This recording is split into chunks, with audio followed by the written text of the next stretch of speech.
Hello, I'm disappointed that nobody's here live with me today. Sorry about last week's kerfuffle, a little bit of technical issues. We have 16 people in the class. All of you are getting notices for this, and I would really appreciate a couple people coming on live. Um, I, if that is a significant issue, this was the best day at the beginning of the term for people. If we need to switch it to a different day, email me and let me know so I know to switch it to a different day because I can do that. I can switch it to Tuesday or Thursday night. But it is very helpful if there's a couple people on here. I know that people are engaged. I have finished grading everything that's been turned in other than the wire sculpture things. We do have a couple submissions of wire sculpture that I want to show with people. And again, we're going to be talking about these. When I give a critique on this, it's in relationship to what the assignment is. It's not telling you something is good or bad. I did get also a notice. Let's see.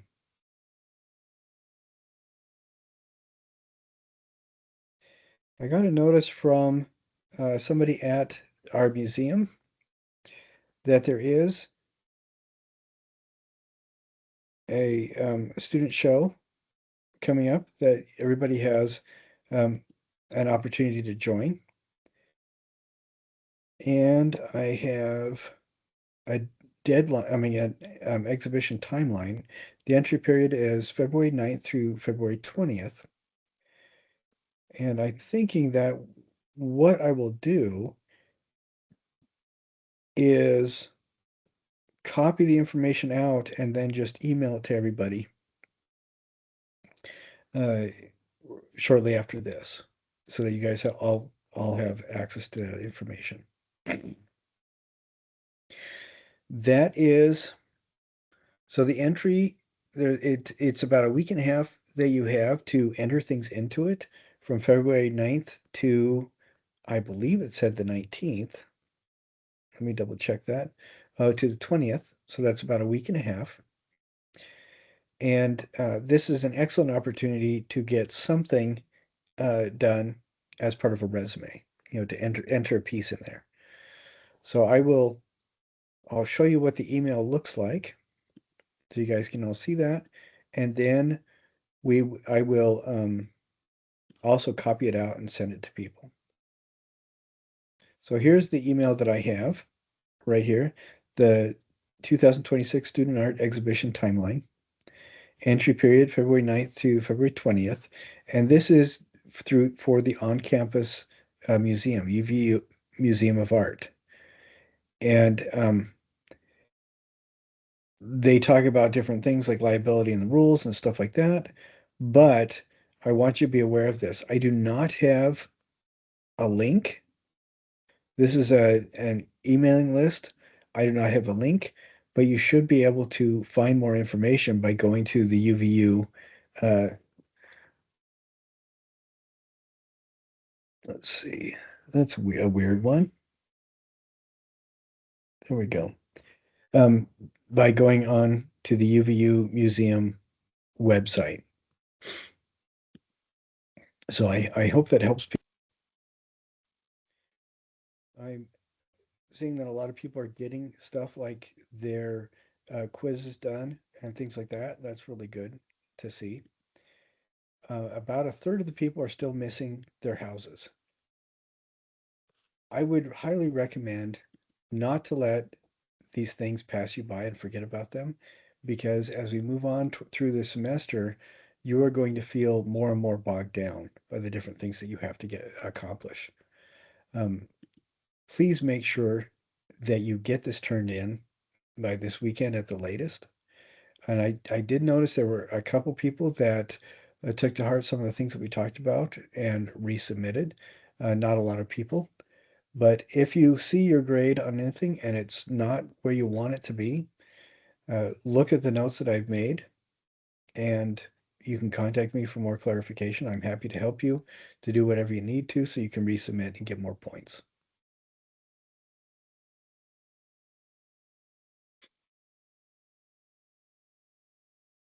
And I'm not just randomly clicking buttons, I'm trying to find where I had put stuff. Okay, I'm going to share with you my view of the modules, and I'm going to talk through what I've done this last week.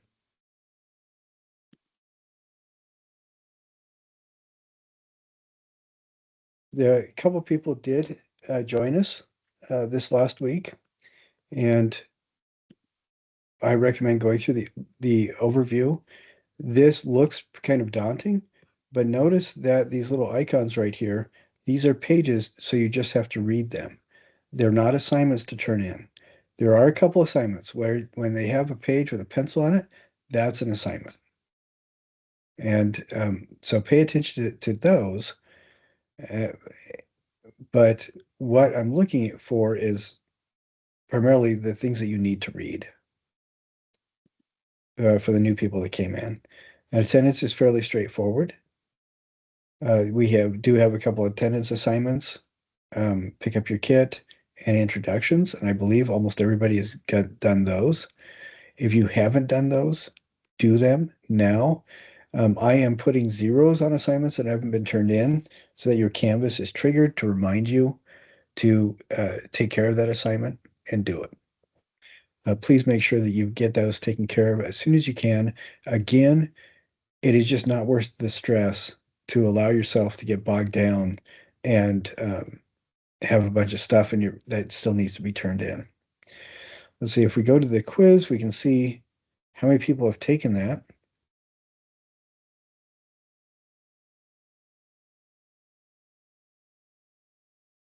So it says 13 students have taken the quiz so far. That means only a couple, that means almost everybody's taken the quiz, which is great. We still have a couple people that need to take the quiz. And like I said, I will be going through, and if assignments haven't been turned in, there will be zeros showing up, and the zeros are there to remind you to go ahead and take care of that and get that done as quickly as you can.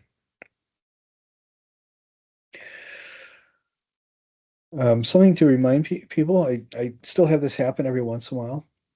The background artist review are very linked. The artist review is the assignment where you write a short essay about artists, and there's very specific things to include in your essay.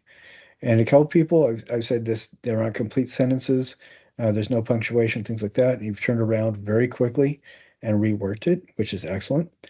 But as a reminder, if we go to that artist review thing, you can see all of these artist reviews for each module are dealing with all the artists in the research section for that particular module. And I'm going to change this because we talked about that verbally, but what this should what this is referring to um, specifically is the background section for each module. And I'll show you what that is right quick. If you go to the artist review, go down here to previous,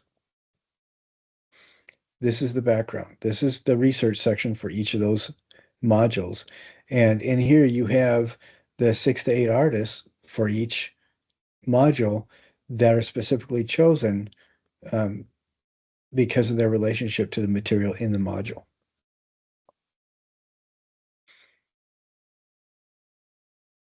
And every term, there's a couple people, and I think I understand why there's confusion there.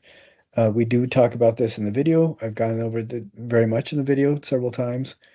The artist reviews, the artists that you're looking at are not from the textbook, and they're not from the overall list of artists from this module 7.A. They are specifically from the 6 to 8 artists that are in that background section of the same module. And if there's any confusion, let me know and I will clear that up. Sculpture-based photography, this is with the house designs. And many people did an excellent job with the different images. The images themselves are great. One of the issues, though, that shows up is craftsmanship in the house construction. And out of our class, you see that about 2/3 of the class have turned this in. The rest of you need to turn it in and get it done as quickly as you can. Now, if there's extenuating circumstances, I am saying that. Two of you have already talked to me and told me about what the situation is, and that's fine. You either need to get this turned in as soon as you can, or you need to let me know what's going on so I don't hassle you. But please take care of that as quickly as possible because um, it will be hanging over your head and it will be frustrating to you as we move on in this semester. So, if you're, like I said, one of the late ads, I've already talked to you about this, and and I know that you're working on it, and you're not the person that I'm talking to when I'm saying please get it taken care of as soon as you can. If you're having issues getting it done, if there's something that you don't quite understand, if you're almost all the way there, one person got very sick, um, just email me and let me know, and that's fine. My work with UVU students, all of you guys are incredibly professional. All of you takes care of stuff. And so almost all the time, if something hasn't been turned in, it's because, excuse me, life has happened and things got in the way. So just let me know what's going on. Okay, so I'm not concerned about it. And it does help if you go through and label each of your images with one of these five um, uh, excuse me, titles for the image. Unusual setting, unexpected lighting, etc. That really helps quite a bit if you label that. And I want to mention that if your images are really cool, and we have had a couple people where the images themselves are great, but the house construction itself is not up to the expectations for this class. I've made a couple comments on there about what to change specifically. If I've told you that the photos are great, which they usually are, then um, the additional points, what you just need to do is work on the house a bit, get it up to par so that it fits the expectations of this class, and then resubmit with those original photos plus the house, and just tell me, hey, I worked on the house, I reworked it. Let me know about the points. All right, and then that will work just fine. And sculpture based, I believe 11 people submitted their houses and only 10 have done the discussion. Please make sure that you get the discussion done.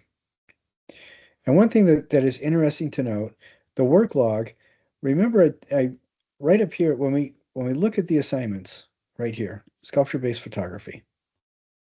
In the assignment structure, I talk about how long everything can be expected to take. So 2 to 3 hours for setting things up, and then several hours for documenting it. I don't think that this is entirely accurate because most people, when they make their house, it's going to be about 5 or 6 hours. And I think that I'll edit that because that's what most of you have been doing. And it is interesting to me that the time spent on these projects is directly proportional to the grade. So if, some of the worst houses I've seen have been ones where the whole module took the person an hour and a half. I mean, it's hard to imagine that in that hour and a half you're including taking the quiz and all that kind of stuff too. But then the very best houses are the ones where the person comes in and says, yeah, I took 12, 13, 14, 15 hours to do this module. And that's what you can expect. Um, please look at the time parameters.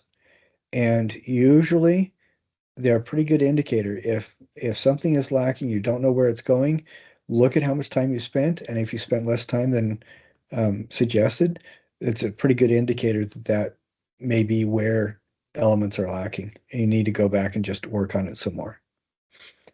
Now, for the 7.A module, the work log, the average is about 1.5 to 2.5 hours, and that's about right. That's what it should be. And I wanted to mention a little bit, we do have a few students that are doing the service learning. Um, on campus, we do have a service learning office, and they are happy to help you and connect you with um, different groups that will need your help. And I have included this there. If we go to this right here, I believe, no, no, that's not it. All right, let's see if I can find. Oh, I thought I had their information so that you could connect to it. It is in the syllabus, but let me go through and put their information right here for the service learning people. So I'm just going to find that really quick here.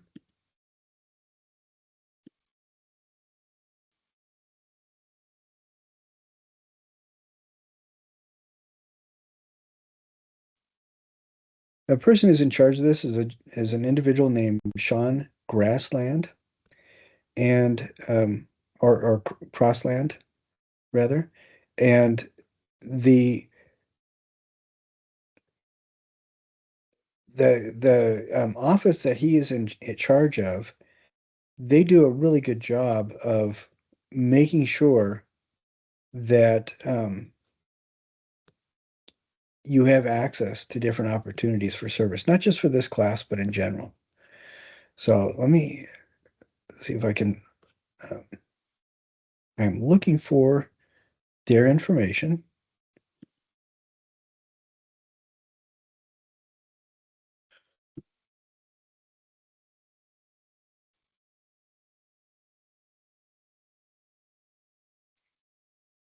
Okay.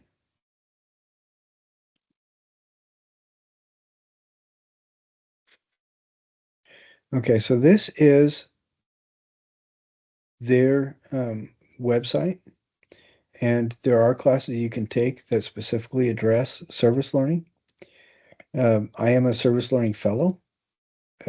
Sean Crossland is the individual to talk to learn more, but I want you to be aware of this so that you can um, connect with these people on campus.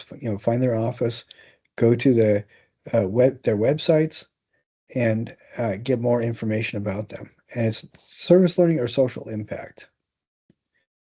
So I'm going to go back here.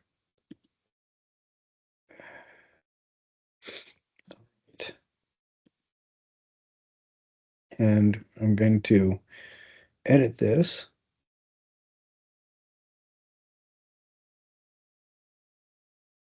Let's see.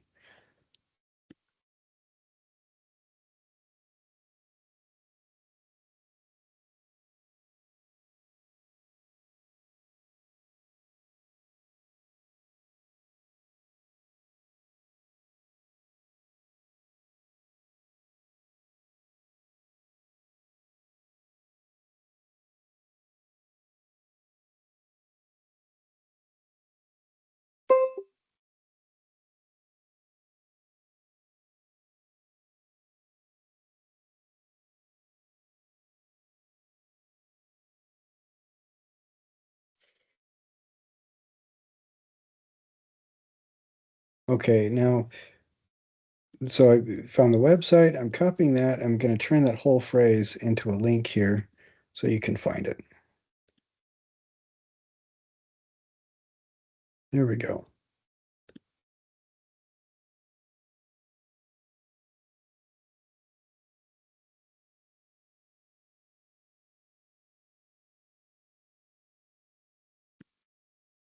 So this is the link for anybody, and this isn't just for the people that are doing service learning for this class.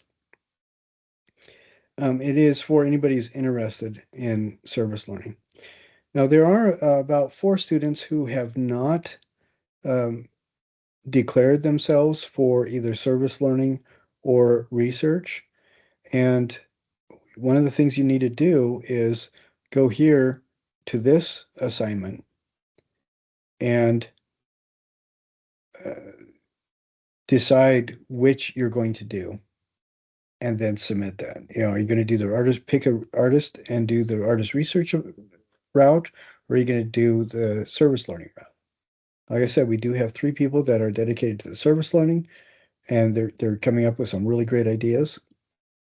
And but please take care of that as soon as you possibly can. And especially, and I think if you are one of the late ads, do that as soon as you can. Take care of that. And as soon as you sign up for that, and I see that, I will take you off of the other route. There are 3 or 4 assignments for artist research. There are 3 or 4 assignments for service learning. Once you decide you're going to do artist research or service learning, if you're going to do artist research, I go through and take your name off of all the service learning options so you don't even see those assignments. If you're going to do the service learning, I go through and take your name off all the artist research ones so you don't even see those assignments. So you do one or the other, but not both. Excuse me. So please take care of that as soon as you can. Now, we did talk about this a little bit. This is one of the primary reasons why we have you post images of your artwork on the discussion, because all of you, 2 months from now, and well, I guess almost 2.5 months, I guess, and April 3rd, all of you will need to be submitting your artist critique of your own work and artist critique of somebody else's work. And one thing that I'm noticing that is in people's comments when on the houses, you guys have done a really good job. It's obvious that everybody has looked at the Tools of Artistic Critique page, and you're taking the quiz, and you have a really good understanding of what's going on. And that is great to see. Please be aware of that. We are going to cover it. We'll cover it again next week and talk about it more. The artistic critique, your own work, it has to be for something that you did for this class this semester. And for somebody else's work, this is why we have the discussion thing. So you can go through all the discussions, look at images of what everybody else has done, and you'll pick one for your artistic critique of somebody else's work. And these, again, are videos that are 3 to 5 minutes long. We go through the 4 steps of artistic critique, which is describe, analyze, interpret, and evaluate. And when you do your own work, remember that it turns out so much better if you go into it pretending that you've never seen it before. It just turns out a lot better. And that's been kind of neat because people, if you as artists, one of the problems that we have is we are perfectionists, and the perfectionism is displayed because as we're building something, we are constantly second guessing ourselves. The reason we're constantly second guessing ourselves is we are learning as we're building. So we're no longer keeping the same goals that we started with. As soon as we do something, we realize, oh, there's 17 different ways I could have done it better. I could have been more effective than this. Now I know how to make paper mache. Now I know how to twist the wire correctly. Now I know how to do all these things. That is one of the burdens that we have because as when we're learning that kind of thing, we apply it to our expectations, readjust our expectations so that they include what we've just learned, which is not really being fair to ourselves. And what that comes out to be, or what that ends up looking like, is we don't really feel confident about our own work anymore because we see there's so much we could do to improve it. So when you do the artistic critique of your own work, and even outside of this assignment, when you critique your own work, step back and pretend it's the first time you've seen it. Separate yourself completely from your work. Just pretend you've never seen it before. And what is really interesting is that you will see things in it that help you to realize, oh yeah, I actually do know what I'm doing. I actually am doing a good job. And that's what I need you to see, that you do a good job. Now, I did publish the rest of the stuff, and so now you see the structure with the skin. You see the carved biomorphic abstraction. That's what the foam is. Texture and light, and contemporary processes. Those are the other modules that we're going to be working on. And I'm hoping that the deadlines for these things, the due dates, are looking good, um, and are consistent. If there's you feel that things are too stacked up or you need more time, let me know and we can fiddle with them a bit. Now, the defining volumetric form with line, we've already have a couple people that have turned stuff in, and I'm thinking I'm going to collapse this and take off a week because I think we should all be done. Actually, no, I think this will be good. These should all be done next Sunday. And actually, we might be able to. No, what I'm going to do is actually that is wrong. It should be done for next class so we can look at them. So I'm going to change these due dates because I need people to get this stuff in so we can look at it um, next week. So I'm going to change this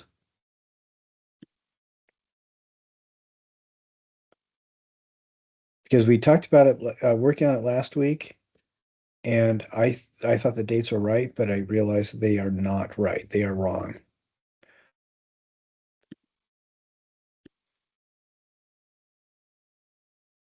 So get these done as soon as you can. Get them done by this before class next week, so we can look at them, critique them, and then you can work on them and resubmit them if you need to.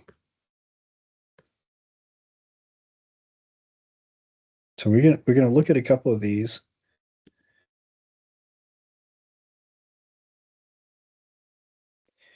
and these I want to go through this assignment pretty closely and talk to you about the time and everything like that a little bit.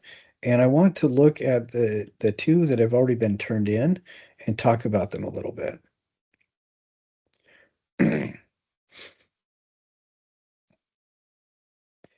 We talked last week a little bit about how these are not terribly good examples because they're very flat.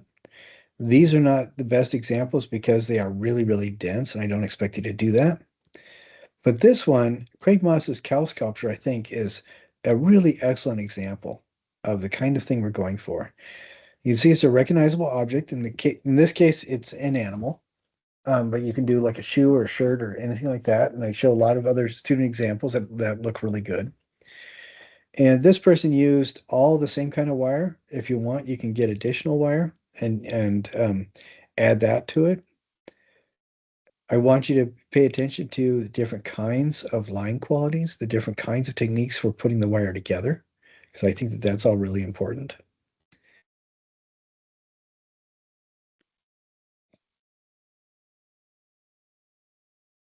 And we talked about a little bit about the quiz. There are a couple ringer questions there that if you don't access the textbook, you're going to get wrong. Be aware of that. And if people have questions about the quiz or anything like that, I am going through. There are the questions that are missed. I'll, I'll write an explanation as to why you missed the question so you can retake the quiz and get a perfect score. All the quizzes, you should be able to retake them 30 times if you want to. I don't think there's any reason to do that, but I would like you to get perfect scores on all the quizzes. So if you're missing points, look at what I've said and then just retake the quiz.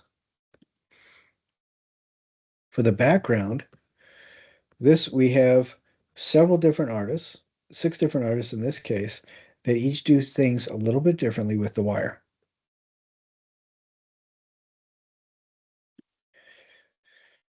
So Calder, if you know who Alexander Calder is, he was somebody who pretty much defined how a lot of people today think of modern sculpture.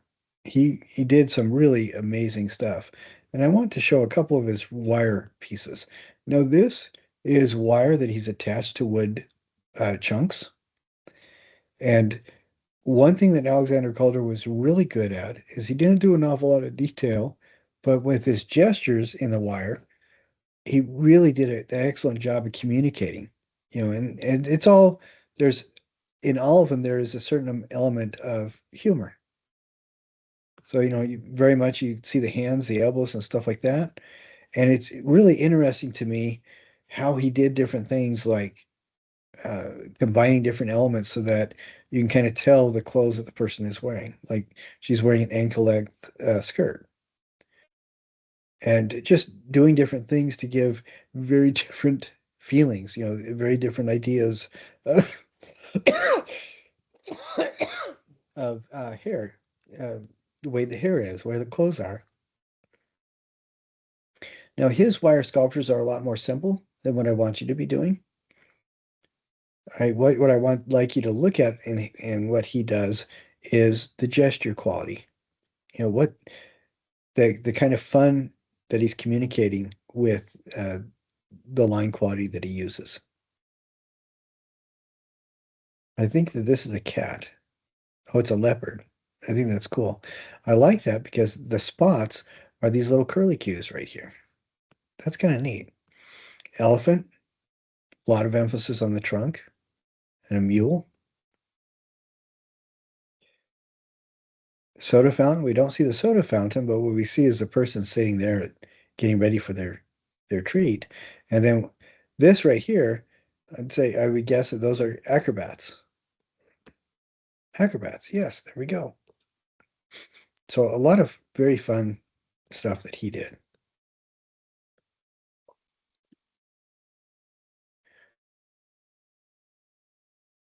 And this Calder's Circus, I that's a lot of fun. It's a performance of a circus that where he combines little scraps that he made. The sculptures are combining the wire with the scraps. And Ruth Asawa, I think, has done some really astounding stuff. If we look at her stuff, let's see. What I think is so amazing about Ruth Asawa is her work. They look like loosely woven baskets, but it's more than that. The line quality is such that it almost feels like holograms. And I just think that that is just astounding to me. They're spirographs that float in the air. Their color changes as different elements come in front of each other. And the shadows that are cast on the wall from her work are really amazing. These almost look like corals or sponge forms or organic diatoms. Just really amazing stuff. And it's all wire. I think it's really incredible. If you are going to want to do a tree with your wire, I would really suggest not doing a tree. Um, it's difficult to do one that looks really, really, really good. And this, I think, is an amazing job. She did an excellent. She does amazing stuff.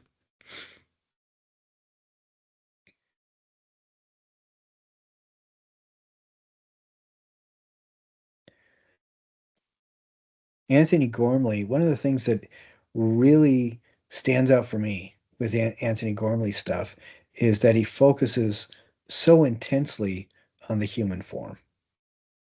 And some of them are a little bit more obvious. Like this, these are little metal plates that are soldered together to make the human form. And some of them are where he divides the human form up into areas that are comparatively sized blocks.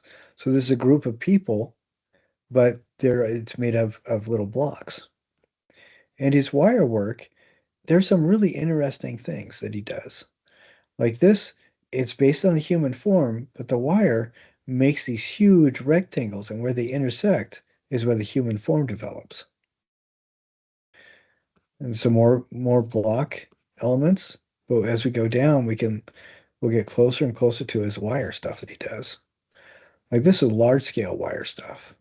And I think some of it is just really, really interesting because you look at this and it's hard to tell where the human form is, but you can see there's a foot, there's a body, there's silhouettes in some of these areas.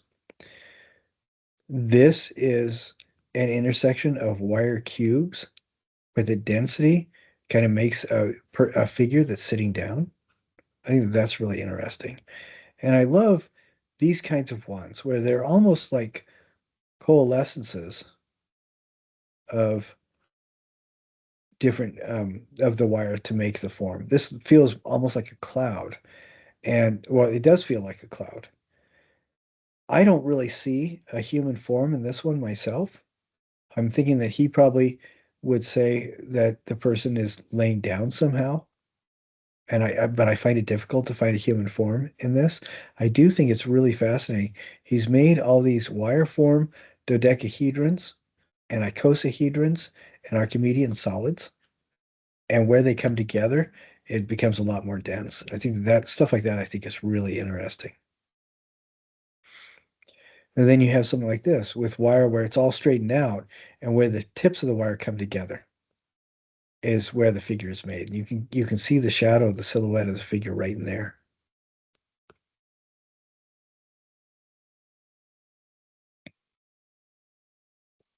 So he does these are some of the things. These have nothing to do with wire, but I think they're some of his most powerful work where they're these cement blocks and the form inside is in the shape of a person, which makes me wonder how did he do that? Because I'm pretty sure that none of us would want to get inside there. This, I think, is one of his most powerful pieces. And the person that was inside of here was stretched out with their hands outstretched. And their fingertips are right here. The bottoms of their feet are right there. You can't see up at the top of their head. It's at the top there.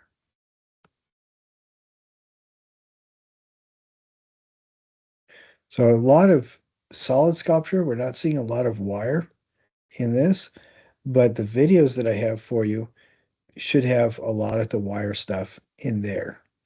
And if any of the videos aren't working, please let me know. There were a couple people have sent me things where the videos weren't working. When I tested them out, they worked just fine. So I don't I don't know what the issue is with that, but I will keep my eyes open. Now this is Jaume Plensa.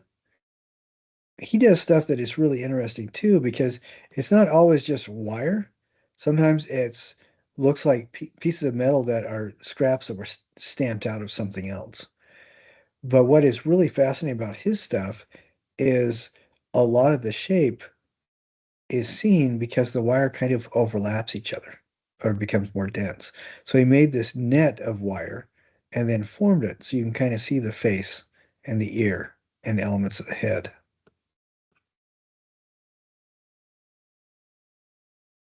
Here's another one of those where it's a wire net where the head, the face, and the ears are fashioned into it. And you can see that because the wire grid is changing shape around them.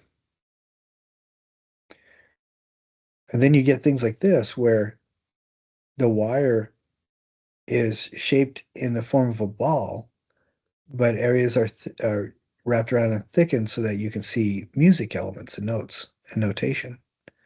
And I think that is really very interesting too.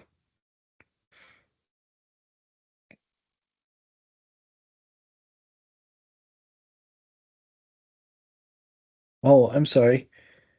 I feel dumb now because I was showing these things to you and I didn't realize like you couldn't see. But this is what I'm talking about with the wire grid and the faces formed there. Here's another face formed with the wire grid and the ear and the hair right here. Here's with the music notations.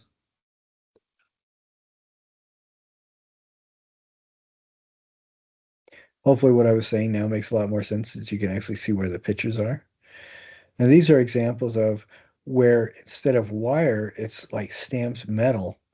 And it's just like scraps of metal that are stamped out and then welded together and molded so that they become the outside edge of a person's skin, or in this case, the outside edge of a geometric shape form. Here's some more of those wire grid faces that I think are really, really interesting.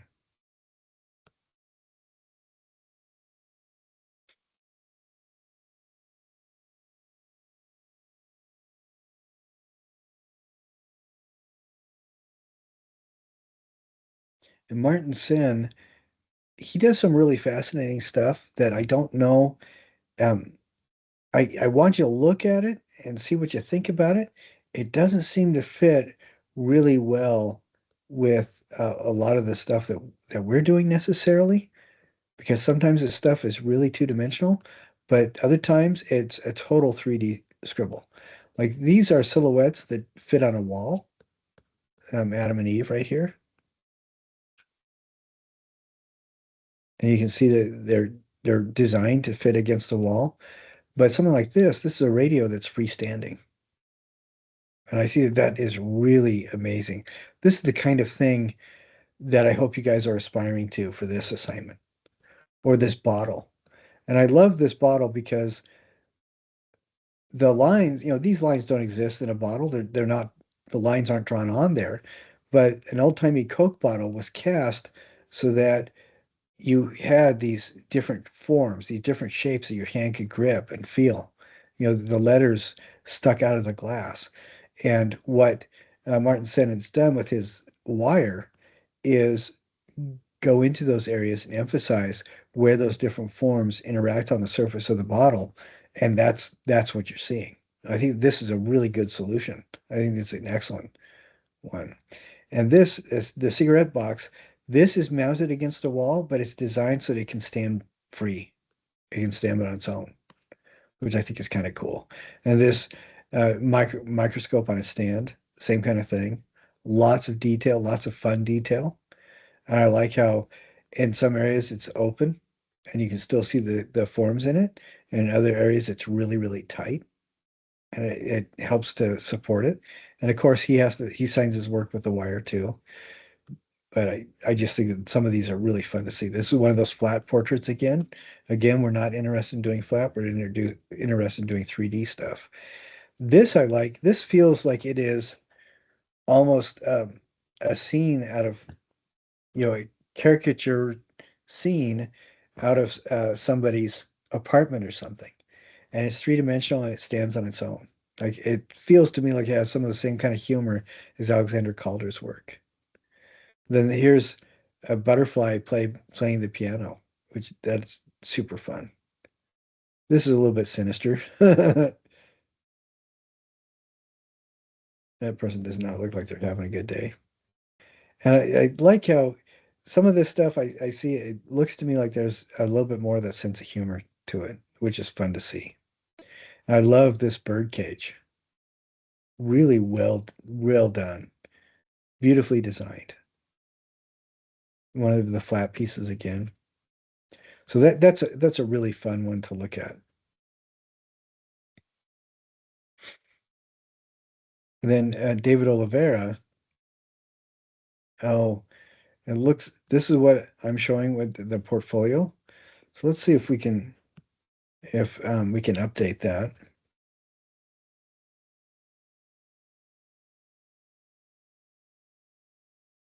Okay, it looks like David Oliveira, they've lost the website, and that's why it's not working.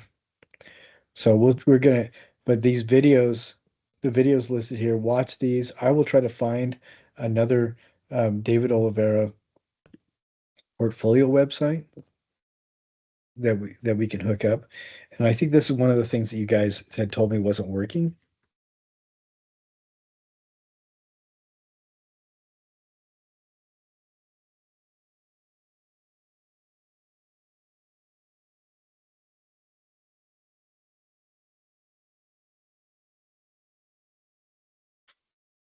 Let's see.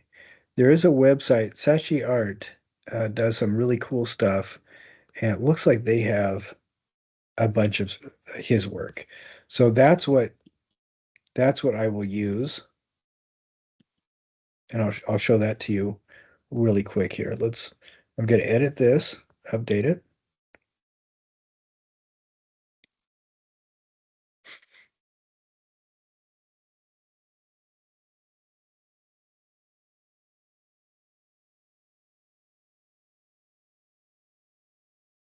Okay.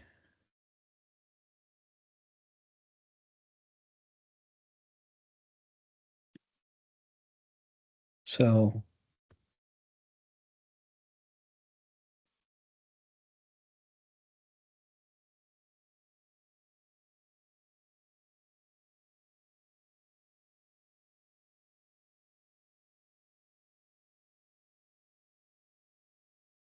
Okay.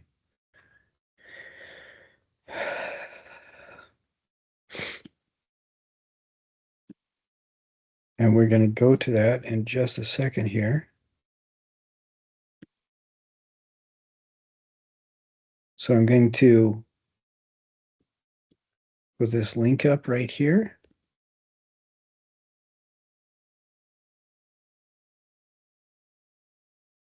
There we go.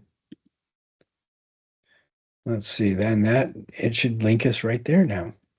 Let's check it out.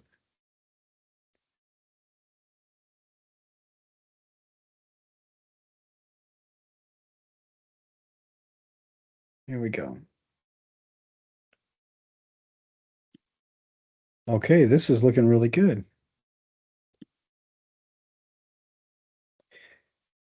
because he's out of Portugal, and then this shows a lot of his sculptures.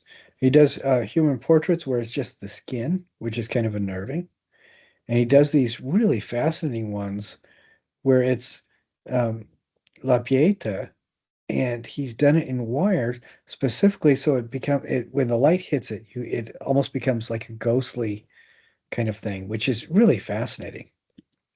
And then there's some more artworks that you can look at and see some of his portraits, some of the like here's a tree. So check this out. I think that this will really, really be nice. And I like this half naked sculpture. I think that's kind of a funny name because everybody's expecting it to have the clothes off, but the sculpture is just of the clothes. I think that's kind of a clever take on that.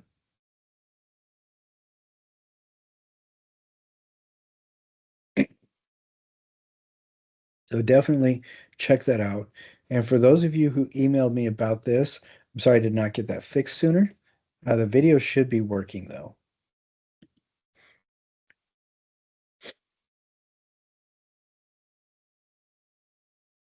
And so for that wire sculpture, building the wire sculpture itself, pay attention to the time frame because making this wire thing should be taking you about 10 hours. If it takes less time than that, um, that may be reflected in the comments that are given. So be mindful of that. Now we do have two examples that people have turned in that I want you to see. So we're going to look at this one. I really love the photography of this one. One of the things that I mentioned though is, this is a 3D class and it needs to feel 3D. So doing something like this, that's not a problem. But what for this person, what I would suggest is arching the body up so you can and making it so you can stabilize a little bit in the center, but move these wings so that they're on a separate plane from that body. And I would just right here at these joints, bend those wings up so that this thing is not flat. And I think that that would really make it a lot more dynamic and would fit better with the theme of this class, which is 3D design.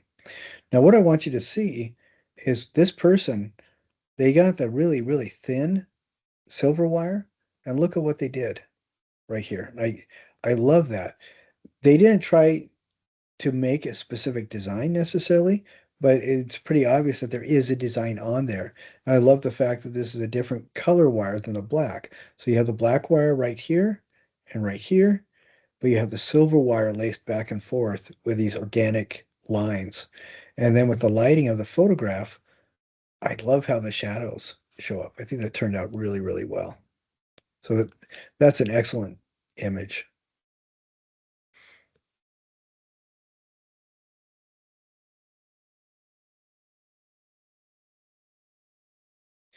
Now I'm gonna try to find the other image that I was looking for. So give me just a second here.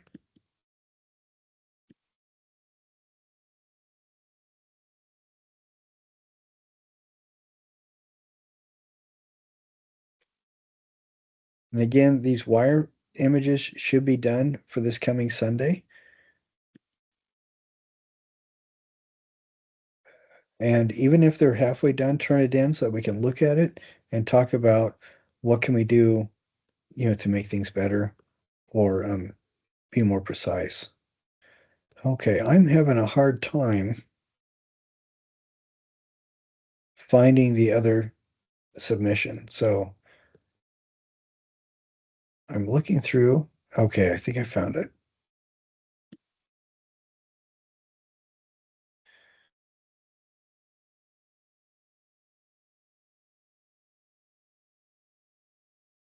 Now this one, I can't get the full object in there, and it is kind of an interesting object. So I want you to look at it and see what you think. And let me see if I can find another image of it.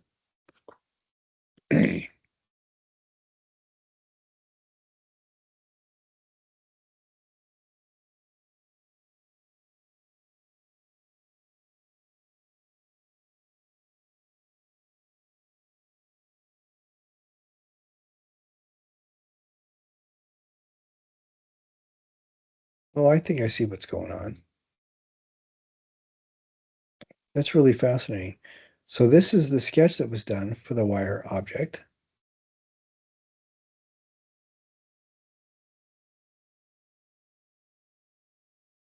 So it's a fruit bat. And let me get you to the other image.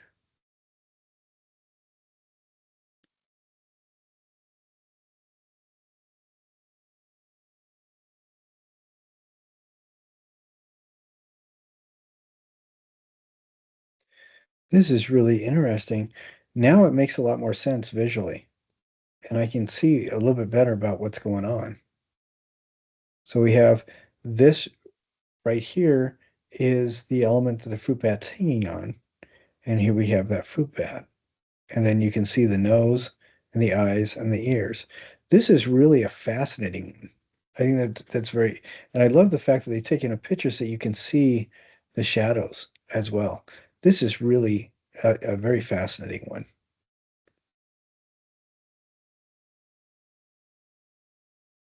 And we'll have more to talk about with these um, next week as when people have turned their things in. So we have the wire sculpture and volumetric form with line. You're going to share that in the discussion. And then the work log is going to be reflective of the time that you spent on this module. Now, if we go to 7B, this one is due not this Sunday, but next Sunday. And I want to talk a little bit about it right now. And then we're going to talk about more on Wednesday. And we have service learning components and artist research components. For the service learning components, we're going to be doing two things where who can I work with? The service learning, it must follow some important parameters. It must be started after the first day of our current semester. It must be something reflecting your own personal journey towards your art degree. So um, it's something that is only something that you can do with your arts background. So setting up chairs, directing traffic, things like that are not going to be doing that. And directing traffic, I'm talking about showing people where to park on campus. That's not going to do it. Making stage sets, that will. Mentoring other students that who want to find out what you do, that counts. Those kinds of things count. Helping people do classroom displays that are specific to your skill set. Yes, those kinds of things work. And the time you can't be paid to do it. And there's something else that's really big. I need you to be aware when you're doing service learning, people are going to have a tendency to take advantage of you, not because they're jerks, just because they're excited that somebody's listening and doing something that they need. So treasure your time and really pay attention to it. I've had a couple students where they tried really hard, but their original project became three times bigger just because somebody kept asking them, oh, could you do this? Could you do this? Could you do this? So really be careful and make sure that you don't let people take advantage of you. Here's another link to that UVCU Center for Social Impact. And that That's what I was talking about. That's what I linked to in that earlier thing. And here's a video to watch that is that first do no harm kind of thing. And then this describes uh, just some of the elements that you're doing as you move forward with this project. Just trying to find out who you can work with. That's what this part of it is for. And follow the guidelines in the assignment. There's a lot of reading, but it's essentially just looking for somebody that you can work with. And then this is a rough draft of what your project is going to look like. Maybe you've talked to somebody and they say, hey, we do need some set design work done. We don't want you to actually build it. We just want you to draw it up and then guide our people to make it. And then you tell me who you're working with on that for that previous assignment, and then for this assignment, write a paragraph about, hey, I talked to so and so. What we're going to be doing is I'm going to be designing this. It's going to and that's what my service project will be. So that's excellent. That's the kind of thing that we need to do for this. So look at this example. If it doesn't make a lot of sense to you, talk to me and I will clarify it for you. And for the people that are doing the artist research option, the artist research that the artist that you selected, the one that you declared that you're going to do the research on, this is where you start doing that.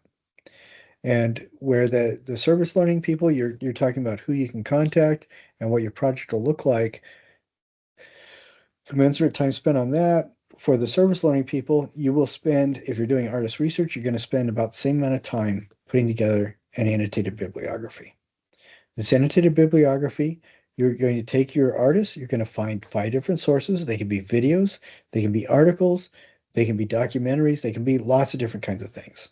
And it's always interesting to make this have different options. But it's going to be about your artist. It's going to be about, for example, a gallery show that they did.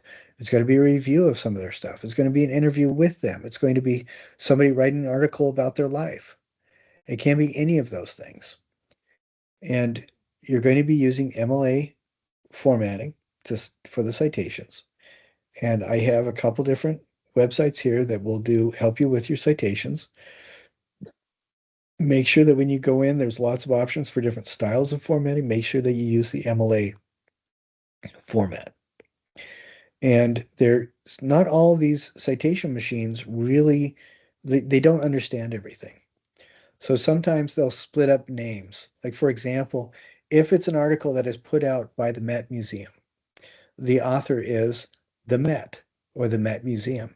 But the AI from Citation Machine will probably have you say the author is Met Museum, comma, and that's not what it is. So double check. And then also, because a lot of these you're just going to put in the URL and it will generate the citation for you. Just double check because some of these citations machines will put into the citation itself the website blurb because it can't tell the difference. And we'll work through that. Most of the time when people do this, they get 90% of it right on the first go round, and the rest of it is just tweaking until you get your perfect points. Now, those are the citations. For the annotations, you're going to write 2 paragraphs, and there's going to be 5 to 8 sentences. So a paragraph is going to be 2 to 5 sentences, 3 to 5 sentences, right around there. The 2 paragraphs, you're going to do one paragraph that is a summary of the material that you looked at for that citation. And then the second paragraph is going to be your reflection on it. What do you think about it? Does it help? Or how much does it help? And I gave an example of one citation.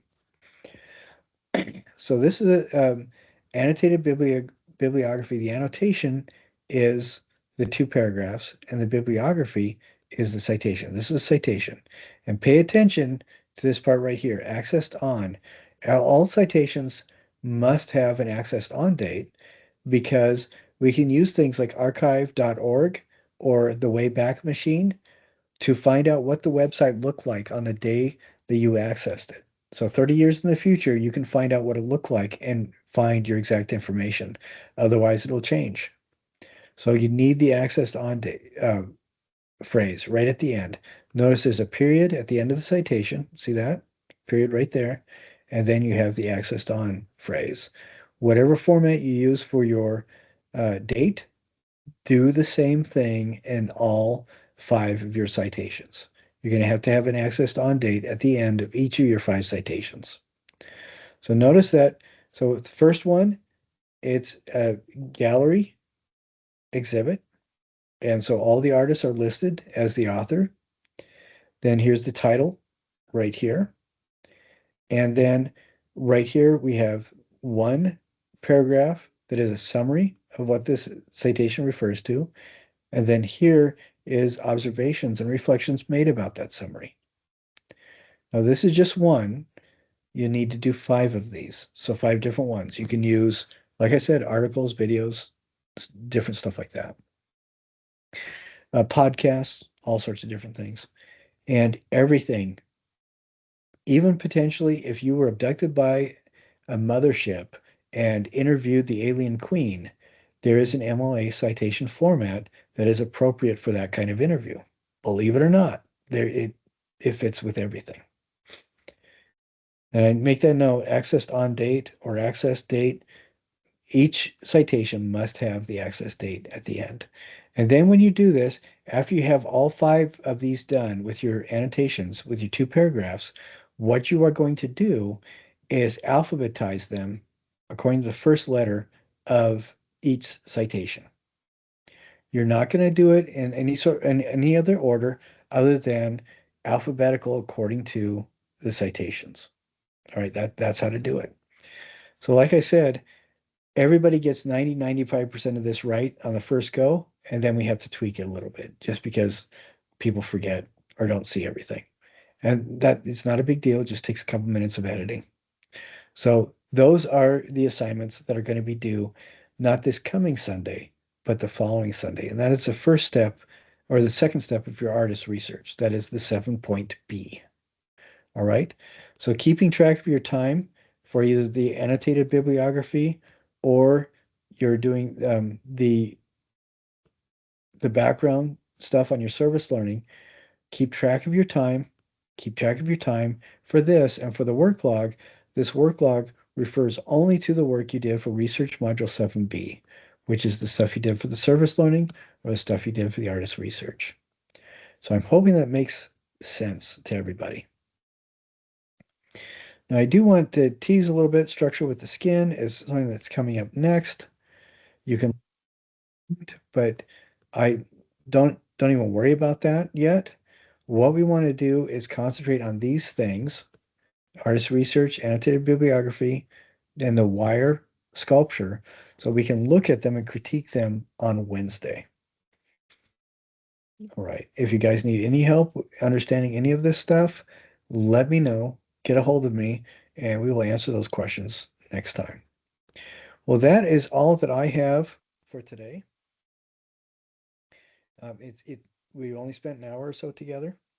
Remember, for full attendance points, you need to watch this whole thing and write down 5 things that you learned, or 5 things that you observed, or a mix. That's fine. Needs to be 5 things. I want you to go through, watch the videos, and go to the articles on each of those background artists. And then when you do your artist review for this module, pick from those background artists. That's the only way you can get points for writing that. All right, guys, if you have any questions or if you think we need to switch to another night that's going to make it so that more people can attend, please email me and let me know, and we'll take care of that. Thank you very much for the 2 people that were able to get the wire sculptures done and turned in.